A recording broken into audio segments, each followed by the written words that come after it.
Hi everyone! For this episode, discuss natin kung paano mag-compute ng descriptive analysis using Microsoft Excel.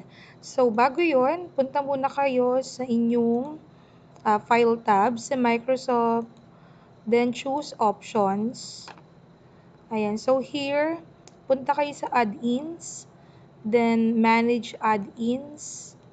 Piliin nyo yung Excel Add-ins, then click Go.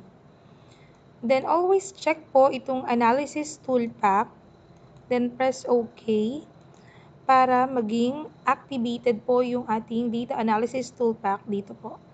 Alright, and after that, click lang po natin itong data analysis. So here, napakarami po nating analysis tool na pwedeng magamit, but for now, ang focus natin is descriptive statistics. So just click OK. Then here in input range, select nyo lang po yung mga data na kailangan yung lagyan ng descriptive statistics. Then for the output range, kung saan po mag-a-appear yung result. So let's say dito sa F2, then just okay. So please choose at least one statistical option, meaning hindi pa natin itong na-check yung summary statistics. Then just press OK. Then ayan na po siya, mag-appear na po.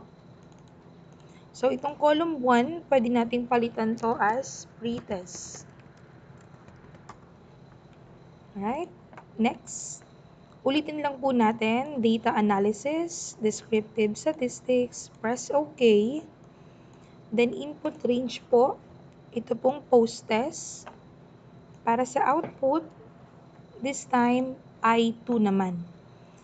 Don't forget to check po yung ating summary stats, then press OK. Tapos, palitan lang po natin to ng post-test. Alright, ganyan lang po kadaling gumamit ng Data Analysis Tool Pack sa Microsoft Excel. Bye!